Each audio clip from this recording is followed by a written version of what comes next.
ரஷ்ய உயர் கல்வி நிறுவனங்களின் இந்த 2024 ஆண்டுக்கான உயர் கல்வி நிறுவனங்களின் கல்வி கண்காட்சி மே 11-12 சென்னையில் நடைபெற்றது. சென்னையில் உள்ள ரஷ்ய கலாச்சார மையத்தில் ரஷ்ய தென்னிந்திய தூதர் திரு அலியக் அவ்தேவும், மாண்புமிகு சுகாதாரத்துறை மற்றும் குடும்ப நலத்துறை அமைச்சர் மா சுப்பிரமணியம் அவர்களும் அதை தொடங்கி வச்சாங்க. அதைத் தொடர்ந்து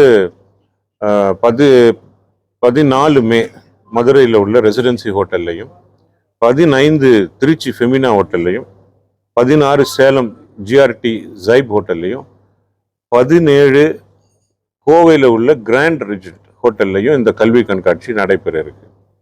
இதில் ரஷ்யாவை சேர்ந்த 8 அரசு மருத்துவ பொறியியல் கல்லூரிகளின் பிரதிநிதிகள், அட்மிஷன் ஆஃபீஸர்ஸ், ப்ரொஃபஸர் அவங்களாம் ரஷ்யாவிலேருந்து வந்திருக்காங்க.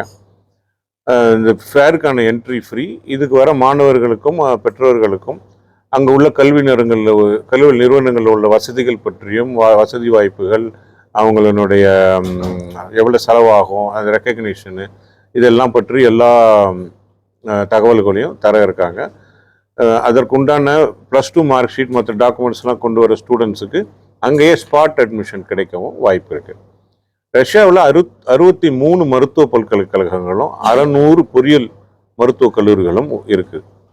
இதில் இன்றைக்கு 25,000க்கும் மேற்பட்ட இந்திய மாணவர்கள் படிக்கிறாங்க. இந்த வருடம் மருத்துவ படிப்பிற்கு மாத்திரம் 8,000 பேருக்கு ரஷ்ய மருத்துவ பல்கலைக்கழகங்கள் வாய்ப்பு வழங்க இருக்காங்க. ஒரு மருத்துவ படிப்புன்றது ரஷ்யாவில் 6 வருடம். நீட்டில் குவாலிஃபை ஆயிருந்தால் மாத்திரம்தான் நீங்கள் ரஷ்யா உட்பட எந்த வெளிநாட்டுக்கும் போய் நிச்சயமாக படிக்க முடியும். இல்லைன்னா உங்களுடைய படிப்பு இங்கே ரெக்கக்னைஸ் பண்ண மாட்டாங்க நேஷனல் மெடிக்கல் கமிஷனில். அதே மாதிரி நீங்கள் 6 வருட படிப்பு முடிச்சுட்டு எம்பிபிஎஸ்ஸாக இருந்தால் இங்கே வந்த உடனே ஸ்க்ரீனிங் டெஸ்ட் அப்படின்றத அவசியம் எழுதி அதை பாஸ் பண்ணணும். ஒரு மருத்துவ படிப்பிற்கு ஒரு இந்திய மாணவருக்கு ரஷ்ய அரசு மருத்துவக் கல்லூரிகளில் நல்ல சப்சிடைஸ்டு ஃபீஸ் ஸ்ட்ரக்சரில் தான் நீங்கள் போய் படிப்பீங்க. அதற்கு 3 லட்சம் ரூபாயிலிருந்து உங்களுக்கு செலவாகும். மாஸ்கோ போன்ற நகரங்களில் இன்னும் கொஞ்சம் கூட செலவாகும்.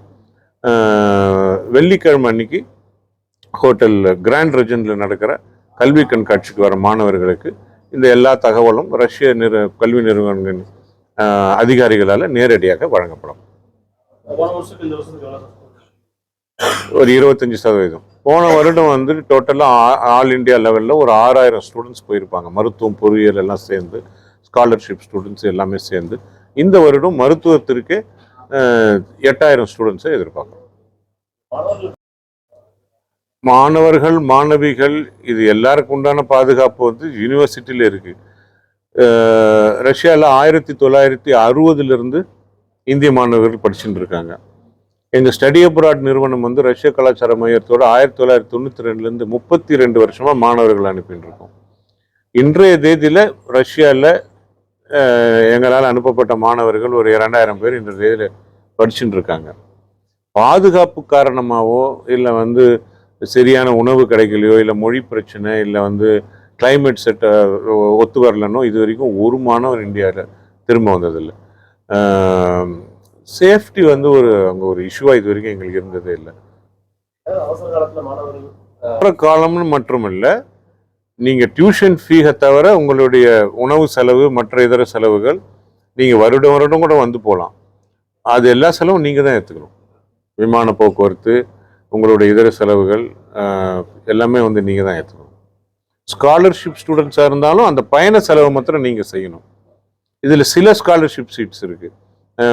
அதில் ஒரு ஃபியூ சீட்ஸ், அதில் விமான போக்குவரத்து, மாத செலவுக்கு ஸ்டைஃபன், இதெல்லாம் கூட கிடைக்கும். ஜாப் கேரண்டியோட இதெல்லாம் ஒரு பர்டிகுலர் ஒரு 10 சீட்டு, அந்த மாதிரி 20 சீட்டு, சில யூனிவர்சிட்டிஸில் மாத்திரம் அந்த மாதிரி ஒரு ஃபெசிலிட்டிஸ் அவைலபிளாக இருக்குது. மற்றபடி இந்த விமான போக்குவரத்துலாம் உங்களுடைய செலவு தான். நீங்கள் ஆனால் போகிறோம். அந்த கட் ஆஃப் மார்க் இல்லையா, நீட்டோட கட் ஆஃப் மார்க் இப்போ லாஸ்ட் இயர் 132, சரியா ஞாபகம் இல்லை எனக்கு, 132 96. அது எப்போவுமே ஓபிசிக்கு ஒரு கட் ஆஃப் மார்க் இருக்கும், அதர்ஸுக்கு ஒரு கட் ஆஃப் மார்க் இருக்கும். NEET qualified.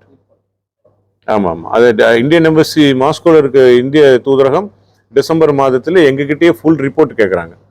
Name of the student, எந்த யூனிவர்சிட்டியில் அட்மிட் ஆகிருக்காங்க, NEET number, examination roll number, NEET mark எல்லாமே கேட்குறாங்க. எல்லாமே நம்ம சப்மிட் பண்ணோம், யூனிவர்சிட்டியை சப்மிட் பண்ணோம்.